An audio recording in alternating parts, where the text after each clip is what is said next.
اور انشاءاللہ تاریخ اس بات کو لکھے گی کہ جہاں انقلاب اسلامی کی برکت سے تشیع کو اتنی عزت ملی، وہاں تشیع نے اوریجنل قرآن مجید کو ڈھونڈ نکالا اور عوام کو واپس دے دیا۔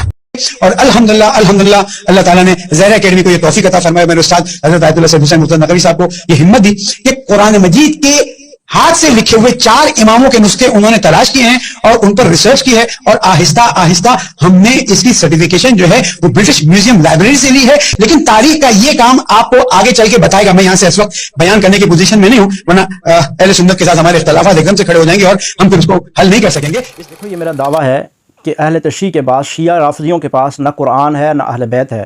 یہ جو حدیث ثقلین کی بات کرتے ہیں نا کہ اللہ کے نبی علیہ السلام 2 چیزیں چھوڑ کر گئے ہیں، کتاب اللہ و عترتی، میں کہتا ہوں کہ جس چیز کی یہ دعوت دیتے ہیں ان میں سے اس کے پاس، ان رافضیوں کے پاس ایک چیز بھی موجود نہیں ہے۔ کتاب اللہ بھی ان کے پاس نہیں ہے، کیونکہ کتاب اللہ یہ ان کے عقائد کے مطابق، ان کے عقیدے کے مطابق، وہ حضرت علی رضی اللہ تعالیٰ نے جو قرآن لکھا وہ قرآن پھر لوگوں کو نہیں دیا، اور پھر وہ اپنے آئمہ کو دیتے رہے، اور پھر اس وقت وہ قرآن 12ویں امام کے پاس ہے، اور وہ 12واں امام ان کا غار کے اندر موجود ہے۔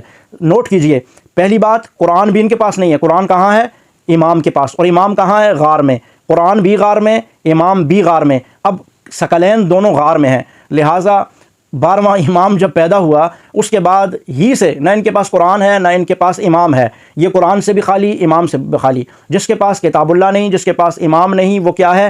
گمراہ ہے۔ لہٰذا اہل تشیع گمراہ ہیں، رافضی گمراہ ہیں، کیونکہ نہ ان کے پاس قرآن ہے نہ ان کے پاس امام ہے، وہ دونوں غار میں ہیں۔ جب تک وہ نہیں آئیں گے یہ لوگ گمراہی کا شکار رہیں گے، اور وہ کب آئیں گے؟ ان کی کتب کے مطابق جب 313 روافظ حلالی اصلی پیدا ہو جائیں گے تو امام غائب 12ویں امام وہ قرآن لے کر حاضر ہو جائیں گے، وہ غیبت سے نکل کر ان کے سامنے آ جائیں گے ان کی ہدایت کے لیے۔ اب میں یہ کہتا ہوں کہ ان 12ویں امام صاحب نے کبھی بھی نہیں آنا۔ کیوں نہیں آنا؟ آپ سوال پوچھیں گے، سوال اٹھتا ہے کہ کیوں نہیں آنا، تو میں یہ کہتا ہوں کہ انہوں نے شرط ایسی لگائی ہے کہ ان کے اندر 313 حلالی کبھی نہیں ہونے، اس لیے کہ جب تک متع کا سسٹم چلتا رہے گا، متع کا سلسلہ چلتا رہے گا، اور ان کے نزدیک متع جائز ہے، اور متع کیا ہے؟ زنا ہے۔ جب تک زنا ہوتا رہے گا، زنا سے بچے پیدا ہوتے رہیں گے، اور متع کیا ہے؟ ان کے نزدیک اس کی فضیلت کیا ہے؟ یہ چھوڑ بھی نہیں سکتے۔ کیوں؟ ان کے نزدیک اس کی فضیلت یہ ہے، من تمتع متعۃ مرہ واحدہ درجتہ کدرجۃ الحسن، من تمتع متعۃ مرتین درجتہ کدرجۃ الحسین، من تمتع متعۃ ثلاث مرات درجتہ کدرجۃ العلی، من تمتع متعۃ 4 مرات درجتہ کدرجۃ نعوذ باللہ ثم نعوذ باللہ، رسول اللہ کے درجے پر اس کو پہنچایا ہے۔ اب متع کی اتنی فضیلت ہے تو ان میں سے ہر مرد ہر عورت وہ متع کرتی ہے، اور متع زنا ہے، اور زنا سے اب اتنی فضیلت والی چیز جب یہ کرتے رہیں گے تو آگے وہ حلالی بچے تو پیدا ہونے نہیں ہیں، اور جب تک وہ 313 ہوں گے نہیں، 12واں امام آئے گا نہیں۔ اس 12ویں امام صاحب نے بھی شرط ایسی لگائی ہے کہ تاکہ نہ مجھے آنا پڑے، نہ قرآن لانا پڑے،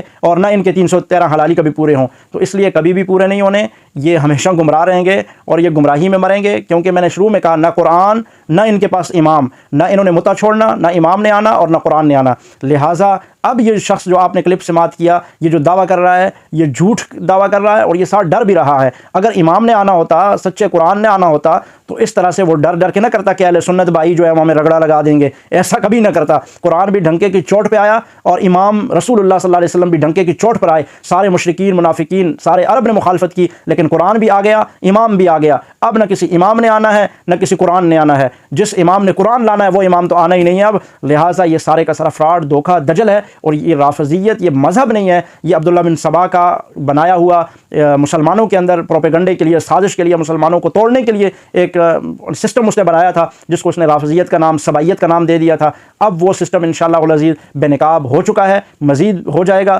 اور یہ انشاءاللہ اسی طرح گمراہی کی موت مریں گے۔ لیکن ہماری ان کو دعوت فکر ہے، کلمہ پڑھو، اسی قرآن پر عمل کرو، اسی کو حق سچ مانو، اللہ کے نبی علیہ السلام کو اپنا امام مان لو، انہی کی شریعت کو شریعت مطہرہ مان لو، دنیا میں بھی کامیابی ہے، آخرت میں بھی کامیابی ہے۔ میں تمام رافضیوں کو دائرہ اسلام میں داخل ہونے کی دل کی اتھاہ گہرائیوں سے ان کو یہ دعوت دیتا ہوں۔ اللہ تعالیٰ سے دعا بھی کرتا ہوں اللہ ان کو ہدایت دے، اور جن کی قسمت میں ہدایت نہیں ہے پھر اللہ ان کو نشان عبرت بھی